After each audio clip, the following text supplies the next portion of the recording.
steps to learning basics of Git. Does anybody want it? Send it out, yeah. Yeah. Okay. Send me an email if you want it. I will reply with that. It's about, I forget how long it is. About, well, I'll show you. No, not there.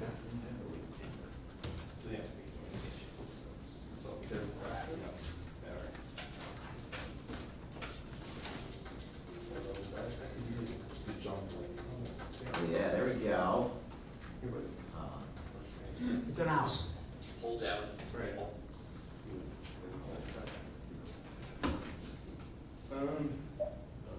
That probably can be easily fixed. It's just because we have to jump that you have to respond to all your inputs. I think. So if we put a limiter on it, it should be fine.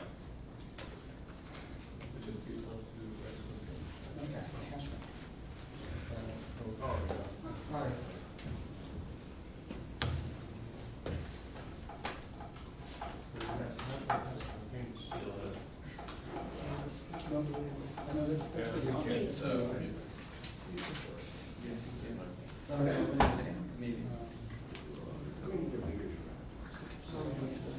Yeah, I think so too. I think we just need longer legs. But at the same time, he's already like half the height. Yeah, maybe. Yeah, we definitely have to read it. That's fine, yeah. Ooh. All right.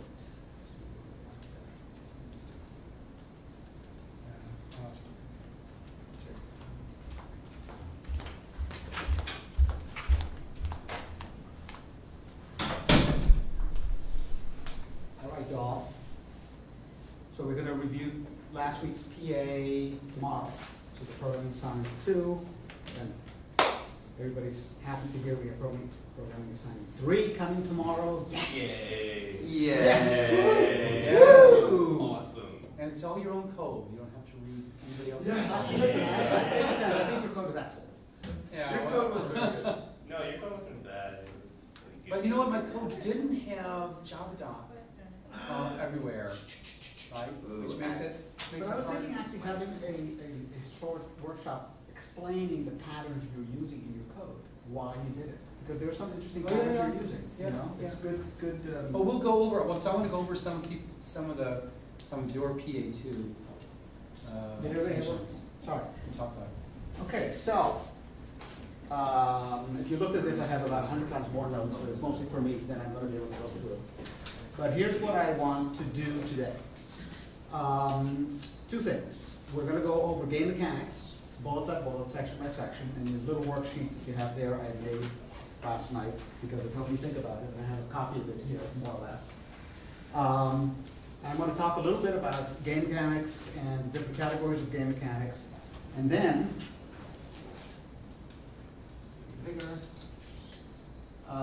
we're going to pose some questions about each kind of game mechanic, and each product team will do a little huddle without really moving too much for a few minutes. And I know 2 out of the 3 products are not technically games, but you can still think about it as a game and think about how some of these principles apply to it, and maybe add some game mechanics to it as we go through it.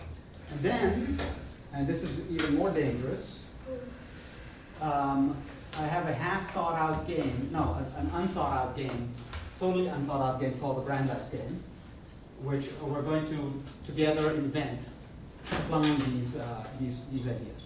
Okay, sound good? Yes. I agree. Sounds great. And now, Sahar is going to speak to us. Cool. Speech! Okay. Sit with your team, please. Come on over, buddy. Okay, so the first and most, yes, we're good? Yes, sir. Yes, Yeah, we're it's good. up to your team. Alright, let's let him teach. Yeah. That's okay, you can get together because soon we'll jump out of this and start talking. But basically, so the first thing, I think in a way the most fundamental thing is the game space. Where's the game occur, okay? And there's a lot of characteristics you can think about a game space. And we've all played games, card games, video games, computer games, all these kinds of games. And you know, if you think about the game space, it's where all the elements are placed. And there's some characteristics of a game space that are worth considering. One of them is whether the space is continuous or discrete, like a chessboard is discrete, but a, I don't know, a shooter game is continuous often. But often when you look below the surface, it's actually not, it's not actually continuous. It has a number of dimensions, yes? What do you mean by continuous? Continuous means, well, anybody answer what do I mean by continuous? Like in chess, you're like on a specific like spot, and it's marked off, and you move from like one spot to the X Right. to the other. Yeah. But in a continuous game, you're sort of like, there's no like, you know, places you can move. Yeah. You just like walk through like. Wait. Outside. But aren't you still moving along like a 3D plane or something? Like in chess? Shooter? Yeah, no, but it's the same thing, like in the first-person shooter. I don't see what's continuous about it. Well, did you have an answer, Michael? I think the way I see it is that it just has more like positions, kind of like endless positions. There's no like set place that it can stay. So like for example, a pool table, the balls Alright. can be anywhere. So relatively continuous. I would suggest. Yeah, I mean, yeah, if you go to the atomic scale, everything's continuous, it's true. But, I mean, on a chessboard, it doesn't matter where in the square you put your piece. That makes it discrete. Well, I was suggesting with continuous is probably something that doesn't end as soon as 8 boxes. Doesn't what? End as soon as 8 boxes, like it's a lot bigger. No, that's different. That's about where the boundaries are. You can have something that's in a limited space, like pool. But can not like loop, like iterate the same map over and over? Absolutely. I mean, oh, be careful now. That's interesting because you're thinking of the in that statement anyway. It sounds like you're thinking of the map of the game space as the visual. It's not really the visual. It's the conceptual. It's the abstract. What you know. Here's one way I think about it. If you have to indicate where a thing is in the space, can you indicate it with you have to specify some kind of coordinate system. Is the coordinate system have integers or rational numbers or real numbers? If it's integers, position them like tic-tac-toe, it's discrete. Boom, boom, boom. There's 9 places you can be. Pool, again, or a shooter game, it's continuous, yeah. No, I think this is where I'm getting confused. Mhm. Like, I think there's also in games a difference between games that have perfect information and games that have imperfect information. Okay, go ahead. So like, a game that has imperfect information, for example, would be a first-person shooter, because you see everything from the first person's perspective. Yeah. While a game like chess would have perfect Yeah. information, because you can see everything on the board. Right. But that's true, but what's behind you in a first-person shooter is still part of the game space. You just can't see it, right? I mean, one way, I think if you think about the coordinate system, if you want us to answer the question, where am I, or where is this object? Can you answer it, can you give an integer or a set of integers to indicate where you are? That's one way to think about it. But it is important to not confuse what you can see or what the player knows with the game space. The game space is in a way, tracking back to the MVC things you guys read, it's in a way at the heart of the model of the game. So it's an abstraction, but it's an abstraction around which the rules are built. I mean, in the maze game that the programming assignment, is that discrete or continuous? Discrete. Yes? Okay, yes it is, because the coordinate is indicated by a pair of integers. So you could have a maze game in 3 dimensions or in 10 dimensions, and it could have an infinitely large maze space, and it would still be discrete. Okay? And this is just helpful because, you know, like for instance, we'll get this, but I'll ask it right now, the giraffe game. Is that a first of all, how many dimensions does the game space have? 2. What are they? X, Y. So can the giraffe actually move up and down? Yes. Yes. Okay. When the giraffe jumps, is he moving in the game space? Yes. Yes. Okay, that's an interesting question. Let's put that aside for. I don't know the correct answer. My intuition would be no. That jumping is just an action that they take, but it does not change its position. It changes position, but not on the X axis. Yeah. Okay. Okay. Okay. Good. Yeah, I know it's interesting, right? So you need to but we'll come back to it because I'd like to have that illustrated diagram so I can understand it better. Now the other thing that's interesting is spaces can be nested.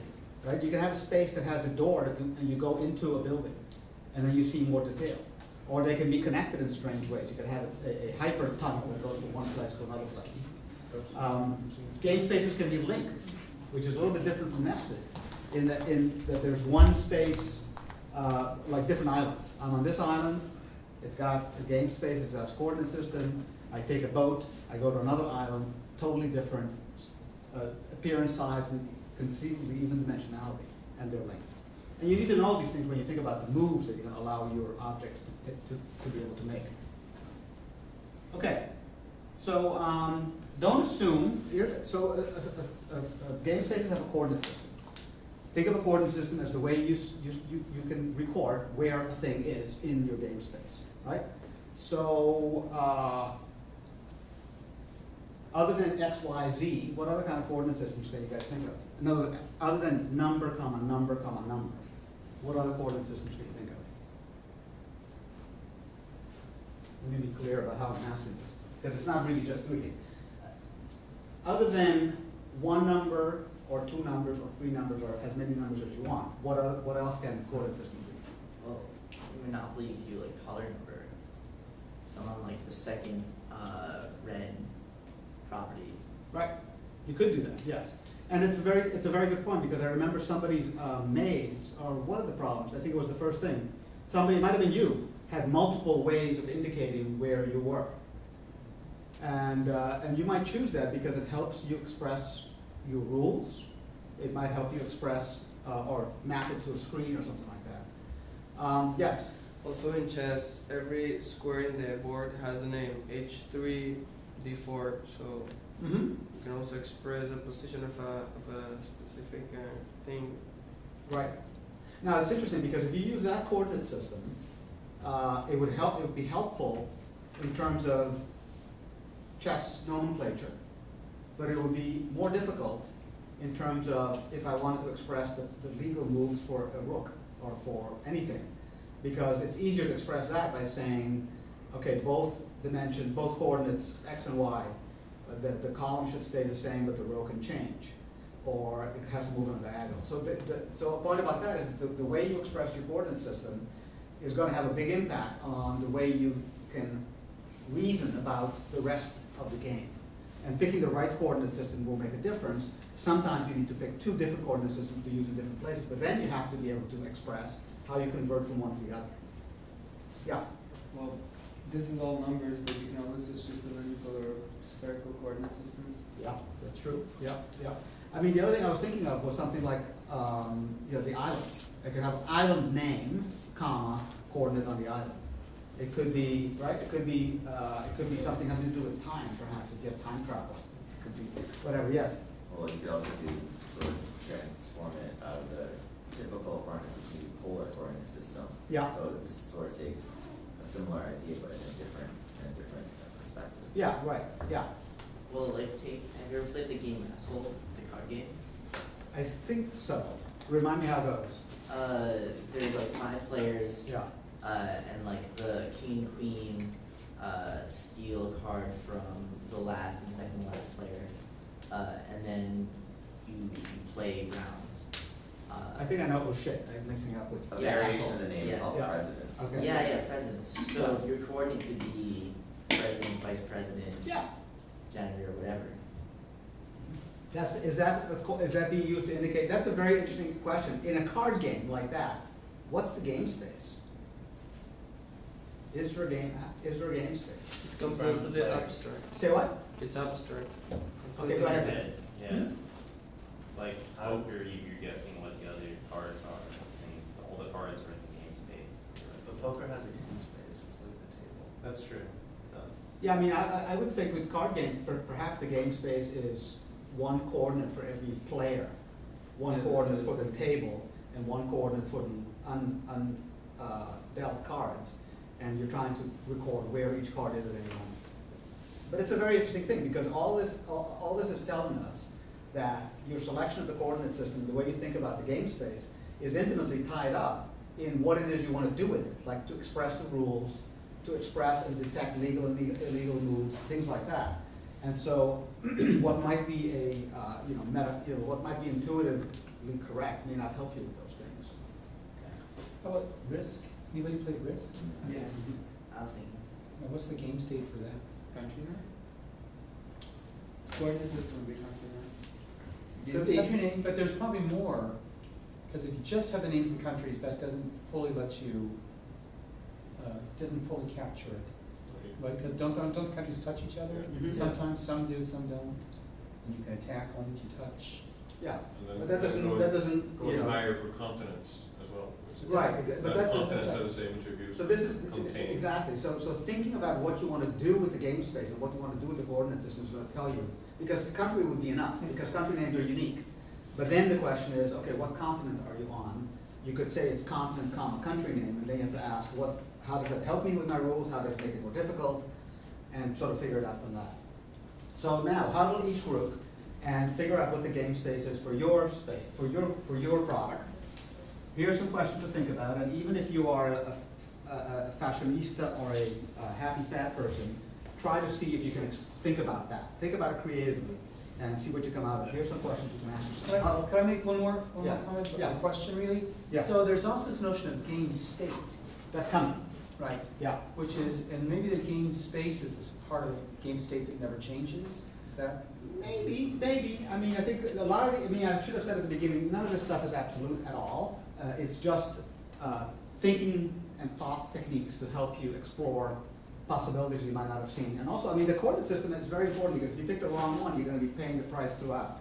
Your rules are going to be obscure, your code is going to be messed up. So it is worth thinking about. But these things, there's definitely overlap between them. So, okay, guys. This is very quick, so move together, have a little conference, and move on.